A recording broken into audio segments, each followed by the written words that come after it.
the value of a fully electric autonomous fleet is insanely gigantic. Boggles the mind, really. So that will be one of the most valuable things that is ever done in the history of civilization. We have a chance of hitting an annualized rate of, 1 million units of Powerwall next year.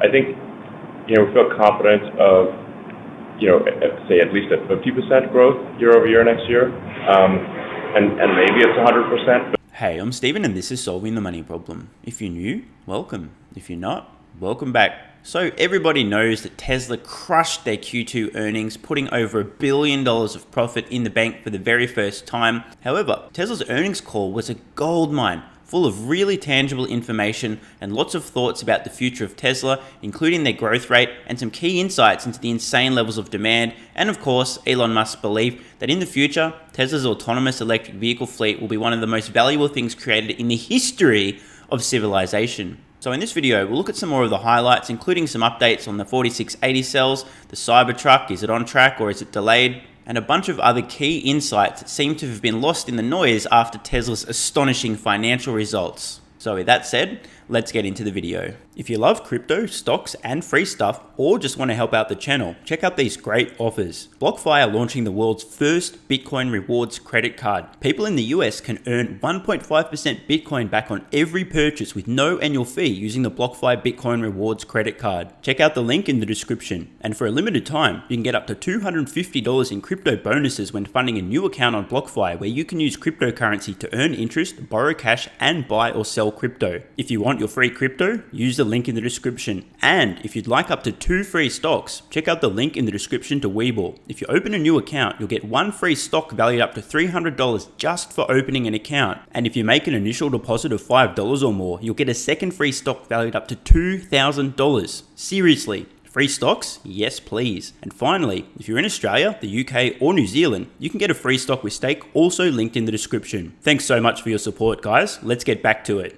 Even without Tesla cell production, we believe our suppliers will be able to deliver about twice as much cell output in next year as this year. Drew, do you want to talk more about that? Yeah. Given concerns over cells bottlenecking growth, our target is to grow cell supply ahead of the 50% year-on-year growth targets of the vehicle business, and also enable increased energy storage deployments. Yeah. Our cell suppliers are tracking to double their production in 2022. This is a really important insight. I mean, I'm not sure why this wasn't making headlines all over the mainstream finance media. Oh yeah, that's right. They don't know what the fuck they're doing. Of course this didn't make headlines. Let's think about this for a moment here. Tesla are on track to double the number of battery cells that they get from their suppliers next year. Their suppliers, not including any of their own production of the 4680 cell. Forgive me for pointing out the obvious here, but just in case anyone's a little bit unclear of the implications here, if Tesla has twice as many battery cells in 2022 as they do in 2021, you know what the too long didn't read is? Yeah, they can sell a shitload more products next year compared to this year. What we're thinking of doing is depending on, it's basically overshooting on cell supply for vehicles, and then as we have, say, excess cell supply in 1 month or another, then routing that cell output to the Megapack and Powerwall. All by the same token, if we're prioritizing vehicle production, if there's a shortage of cell output for some reason, then we will throttle down Megapack and Powerwall production. So something's got to give, basically. Or if there's a disruption to vehicle production, yes, we have an outlet for the cell capacity. Yes, exactly. Tesla is in such a powerful position in terms of demand. It is truly incredible. They know full well that they can beg their suppliers of battery cells to produce every possible cell you can. Just give us absolutely everything you can produce. Double your output year over year. Please, just keep them coming. And Tesla knows full well that they will be able to sell every single product those cells go into. They are massively production constrained, both on the vehicle side and the storage side. Once again, I just want to remind you guys the power of exponential growth. Let's just imagine that Tesla delivers 900,000 vehicles this year, and every year they double. Now, I'm not saying this is going to happen, but I'm just trying to illustrate the point, because humans absolutely suck at intuitively understanding exponential growth. Let's say they double production 1 year, 2 years, 3 years, 4 years, 5 years. Holy shit, they're at 30 million vehicles a year in just 5 doublings. Think about this. Tesla, year over year, is expecting to get double the number of cells from their suppliers from 21 to 22. If they did that in theory 4 years in a row, they would have more than enough cells to supply 20 million plus vehicles a year and an enormous number of Powerwalls and Megapacks. And again, I'm not saying this is what's going to happen. I'm just trying to illustrate the rate of growth here. This is truly insane. This is actual exponential growth in a multi-$100 billion company. I've never seen anything like this before. Cell supply is both Tesla's limiting factor and their leading indicator. The more cells Tesla has, the more products that they can sell. This is an area to pay attention on. This is why Tesla is developing their own 4680 cells and trying to ramp up their own production of battery cell supply as well, because they know that's the thing that's limiting them. This is the thing to focus on. It's an incredible insight from the earnings call that the mainstream media completely missed. And the last question from retail is from Emmett. Can Elon do an interview with one of our YouTube channels once or twice a year? I would nominate David Lee on Investing or Rod Maurer's Tesla Daily channels as first possible candidates.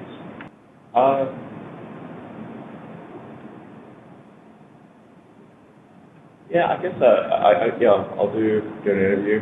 I mean, just bear in mind, like if I'm doing interviews, then I can't do actual other work, you know. So it's not, you know, it's only so much time in the day. So. But yeah, I'll do it once. No, I won't do it annually, but I'll do it once. Shout out to Emmett Peppers for asking this question. It's fantastic. I'm super pumped. We heard Elon there saying that he will do an interview. And just to provide a little bit of additional context, following the earnings call, James Stevenson, who has an uncanny memory for recalling people's tweets, remembered that I'd actually tweeted back in May that I thought that Rob and Dave both would do an incredible job of interviewing Elon. I retweeted this from James and commented, no better people to interview Elon Musk than long-term, all-in Tesla fanboys who know the company inside out better than anyone and have consumed every Elon interview ever and won't ask a single repeat question of Elon. I also added, if I had a Tesla share for each time I've heard Elon ask a question he's already answered in a prior interview, I would own the entire company. The amount of value a single interview with Dave or Rob would provide to Tesla investors is an order of magnitude greater than any other. Elon Musk responding there with fair enough. So this is fantastic news. It's inevitable now that either Dave Lee and or Rob Maurer will get the opportunity to speak with Elon and provide an incredibly high value interview to Tesla stock investors. I can't wait. I will no longer be default doing earnings calls. So obviously I'll do the annual shareholder meeting, but I think going forward, I will most likely not be on earnings calls unless there's something really important that I need to say. Now, I know a lot of Tesla stock investors are disappointed to hear that Elon Musk will no longer, by default, be on Tesla earnings call, but this is a super bullish moment for the company. This shows a huge level of confidence from Elon Musk that Tesla has reached a certain level of maturity as a company, that he doesn't need to be on these calls, and also a great level of faith and confidence in the executive team. This is really bullish. And let's be honest, Elon Musk doesn't exactly love doing these earnings calls. It's not his cup of tea. He'd much rather be solving engineering problems, and I totally understand this. So this is a really great sign. Can you please update us on timelines for the start of production of Berlin and Austin, Model Y, Cybertruck, and the Semi? Do you expect the ramp of Cybertruck to be as difficult as it is a new process? I think Cybertruck ramp will be difficult because it's such a new architecture. I mean, it's going to be a great product. It might, I think, be our best product ever. But there's a lot of fundamentally new design ideas in Cybertruck. Nobody's ever really made a car like this before, a vehicle like this before. So there'll probably be challenges because there's so much unexplored territory. So based on these comments and some others on the earnings call as well, my best guess, Cybertruck production, although Tesla is still targeting 2021, we heard on the earnings call, I haven't shared these clips, but Elon explicitly stating that Model Y is the priority in Texas as well. That will be ramped first. My best guess, Cybertruck production is probably going to start spooling up in the first half, maybe even Q2 of 2022. Of course, I don't know. I'm reading into the tea leaves and just making some assumptions here. But I think given the focus on the Model Y and the new complexities with Cybertruck's manufacturing process, never been done before, I wouldn't be betting on the fact that there'll be any production of Cybertruck anytime in 2021, but I would love to be wrong. I really encourage more people to get involved in manufacturing. I think, especially in the U.S., like this has just not been an area where, you know, all that many smart people have gone into. I think the U.S. has an overallocation of talent in finance and law. It's both a criticism and a compliment. I'm not saying we shouldn't have people in finance and law. I'm just saying maybe we have too many smart people in those arenas. Maybe. I definitely concur with Elon's comments here. And just out of interest, let me know in the comments below, how many people watching are either in finance, law, or engineering/manufacturing? Just curious to know. The value of a fully electric autonomous fleet is insanely gigantic. Boggles the mind, really. So that will be one of the most valuable things that is ever done in the history of civilization. Elon has absolutely hit the nail on the head here, and this is something that I don't think most investors truly believe. They just don't grasp. I've done recent videos talking about ARK Invest research around the autonomous opportunity, an $11 to $12 trillion opportunity, so relatively large. Elon Musk there explicitly stating that the value of an electric, fully autonomous fleet is insanely gigantic. It boggles the mind, saying that it will be one of the most valuable things that has ever been done in the history of civilization. Let that one sink in for a moment. Now, I know there's a few skeptics that think autonomy will never be solved, but let's just play along at home for a minute and imagine that Tesla does successfully achieve autonomy. In my opinion, done deal within the next couple of years. What do you think that might do to, say, Tesla stock? Feels like an opportune moment to just stand up for a quick stretch, actually. I mean, I never give investment advice or anything, but yeah, I just wanted to stretch during this video because, you know, why not? Don't forget, if you'd like to pick up your Tesla stock to the moon merch, mugs, hoodies, shirts, etc., link in description. By the way, I'm a little bit cold today. We have a massive fleet, so it will be, I think, straightforward to make the argument on statistical grounds, just based on the number of interventions, you know, or especially interventions that would result in a crash at scale. We think we'll have billions of miles of travel to be able to show that it is, you know, the safety of the car with the autopilot on is, you know, 100% or 200% or more safer than the average human driver. At that point, I think it would be unconscionable not to allow the autopilot, because the car just becomes way less safe. This is a super important point from Elon, something that I've discussed repeatedly in my own videos about Tesla autonomy. A lot of people have this confusion, oh, how are they going to get approval? I don't know, but it's quite simple. They have a gigantic fucking fleet and they will have data being able to prove unequivocally, once the full self-driving software is X amount better than human drivers, Tesla will have the data to prove it. And as Elon said there, and as I've said repeatedly as well, when it becomes evident that Tesla's software is X amount safer than a human driver, it will be unconscionable not to approve this software. Do you want to be the regulator who has blood on your hands because you ignored the data? I don't think so. I think, you know, we feel confident of, you know, say at least at 50% growth year over year next year. And maybe it's 100%, but that's,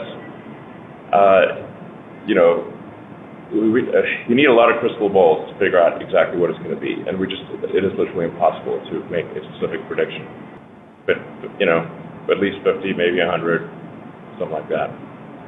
This is another key insight from the earnings call that a lot of people didn't really seem to notice. I know it's a big range, somewhere between 50 to 100% growth year over year, but this is ridiculous. I mean, it's not like you want your girlfriend going 50 to 100% year over year, but a stock investment, a company that's worth hundreds of billions of dollars, growing their production, growing their deliveries, growing their revenue by 50 to 100% in a single year? Yes, please.